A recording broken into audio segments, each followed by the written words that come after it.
एक मल्टीप्लेक्स की जो इकोनॉमिक्स है वो उसकी उसकी वर्किंग कैसे होती है?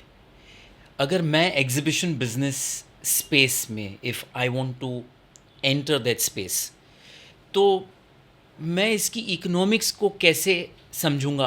आप हमारे व्यूअर्स के लिए इसको ब्रेक डाउन करके दीजिए।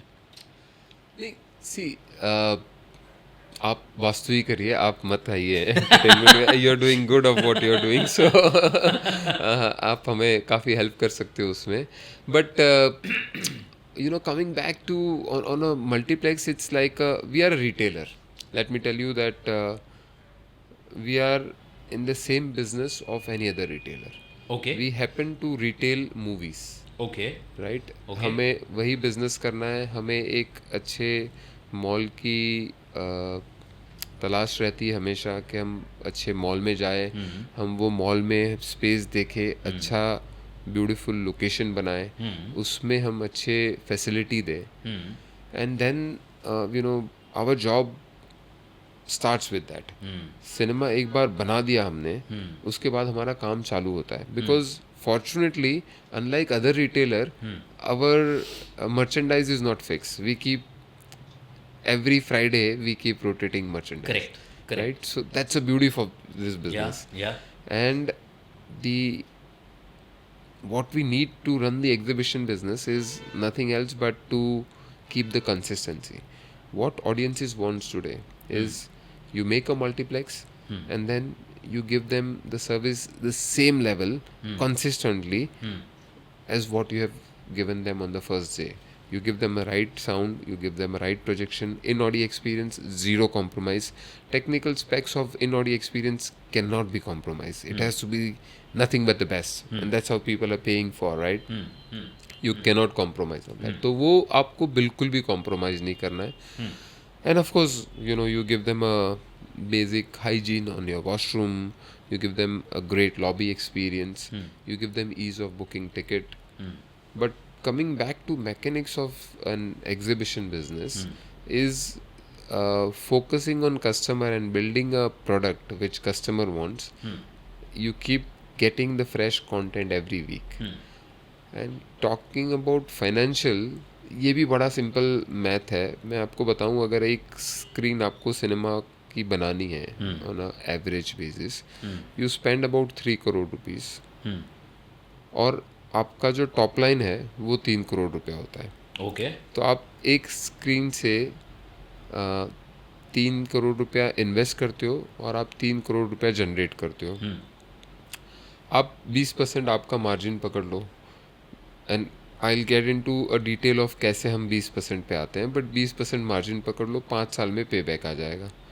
तो ये ब्रेक इवन 5 साल में होगा। ब्रेक इवन आपका 5 साल में आ Okay, जाएगा। That is a basic dynamics of the business. Okay, जितना इन्वेस्ट कर रहे हो उतना टॉप लाइन कर रहे हो, 20% अगर आपने मार्जिन कर लिया आपका, तो then your break even is 5 years। Okay. Now going back to कैसे बिजनेस कर रहे हैं, तो आप जैसे जब भी आप मूवी देखने जाते हो, आप अगर पहले 100 रुपया देते हो एक टिकट का, I mean not saying 100 rupees is the ticket, but 100 for an रुपया अगर आप एग्जाम्पल, या टिकट का 100 रुपया दे रहे हो, to keep the calculation easy, उसमें आप पहले गवर्नमेंट को टैक्स दे देते हो, 18 रुपया टैक्स होता है। वो टैक्स देने के बाद में जो आपके 80 रुपीज़ बचते हैं, वो 40 रुपया मोटा मोटा, I mean there is a formula and there is a slab week wise, कि हर वीक में कैसे हमने बाइफिकेशन प्रोड्यूसर के साथ में एग्री किया हुआ है, प्रोड्यूसर्स के साथ में।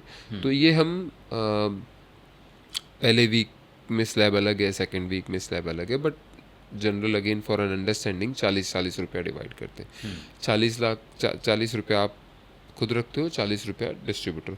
जब वो आप मूवीज़ का कलेक्शन हाईलाइट होता है, वो 80 रुपया है, वो 82 रुपीज़, बिकॉज वो ग्रॉस नेट को हाईलाइट करते हैं कि जो आपने 100 रुपया टिकट प्राइस दिया, उसमें से टैक्सेस हटा के जो कलेक्शन बचा वो हाईलाइट करते हैं। आप बहुत इंटरेस्टिंग बात बता रहे हो। तो देवांग, जब हम पेपर में पढ़ते हैं कि फर्स्ट वीक किसी मूवी का 60 करोड़ हुआ या 70 करोड़ हुआ, तो ये जो फिगर है, this is minus the GST. Correct, okay, okay, correct. So जो भी मूवीज़ के कलेक्शन आज जो स्त्री अभी रिसेंट एग्जांपल दे रही है कि highest net collection of Indian film in Hindi वो आज स्त्री बन गई है, जो वो 600 करोड़ रुपए हाईलाइट कर रही है, वो प्रिसाइजली वो 80 रुपया है। Okay okay. उसमें से एग्जिबिटर और प्रोड्यूसर आधा आधा डिवाइड करते हैं। अब वो आपके पास एज एन एग्जिबिटर पहले 20 रुपया टैक्स भर दिया, 18 रुपया, बट 20 रुपया 40 रुपया आपने डिस्ट्रीब्यूटर को दे दिया, आपने 40 रुपया बचाए। उसमें से आप मोटा मोटा 15 से 20 रुपया आप जो जगह ऑक्यूपाई कर रहे हो उसमें दे रहे हो, जिसमें आपकी रेंट आ गई। Because exhibition business is best scaled by taking properties on lease. अगर आप खरीदते जाओगे तो anyway it's a capex heavy business, it will become very capex intensive if you keep acquiring the asset and keep buying it. So आपने वो किराया दे दिया, आपने जो मॉल का मेंटेनेंस होता है वो दे दिया, अब आपके पास 20 रुपया बचे हैं। वो 20 रुपया आपके पूरे ऑपरेटिंग खर्चे हैं और उससे ज़्यादा ही है। इलेक्ट्रिसिटी पकड़ लो, मैन पावर पकड़ लो, जो आपकी एक्चुअल कमाई होती है वो F&B से। Correct. So as we say that we are retailer, but even in retail we are in the business of F&B। Correct. तो कई बार हम ऑफ कोर्स सारे सोशल मीडिया में देखते हैं कि पॉपकॉर्न बड़ी महंगी है, कोक बड़ा महंगा है, बट वो हमने बाय डिज़ाइन किया हुआ है। हमें ये नहीं चाहिए कि एंट्री बैरियर हो। तो एंट्री बैरियर हम जो क्यों नहीं बोलते कि लोगों को टिकट अफोर्डेबल कर दो, जो हमारा कॉस्ट है वो हम टिकट उतनी ही रखें कि जिससे लोग अफोर्ड कर सके और आ सके। तो टिकट में नो एंट्री बैरियर, टिकट में आ गए लोग। F&B is your choice. अगर आपको लग रहा है कि एज अ सिनेमा ओनर हम इन्वेस्ट कर रहे हैं, हम वो प्रॉपर्टी और फैसिलिटी बनाने में, अपग्रेडेशन में हमारा कंट्रीब्यूशन है, तो आप आ रहे हो, एंट्री बैरियर नहीं रख रहे हो। But what we want to keep is we have to again we are in the business to not only make money but also to grow that business, right? To reach out to people, to spread happiness, to make sure that we are there in every corner of where the catchment has the potential to watch movie. Correct.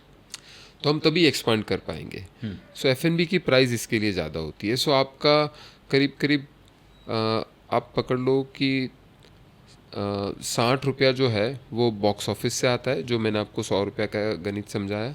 फिर जो आपका 30 रुपया है वो F&B से आता है, और 10 रुपया मिसलेनियस, जो आप सिनेमा में जाते हो और ऐड दिखती है आपको, और कोई मार्केटिंग के कैंपेन्स दिखते हैं, वो 10 रुपया करीब कंट्रीब्यूट करता है। So that's a cinema dynamics. वो 60 रुपया आपके आ गए बॉक्स ऑफिस से, 30 रुपया F&B से आ गए, और 10 रुपया जो आए वो मार्केटिंग से आ गए, उससे 100 रुपया बने।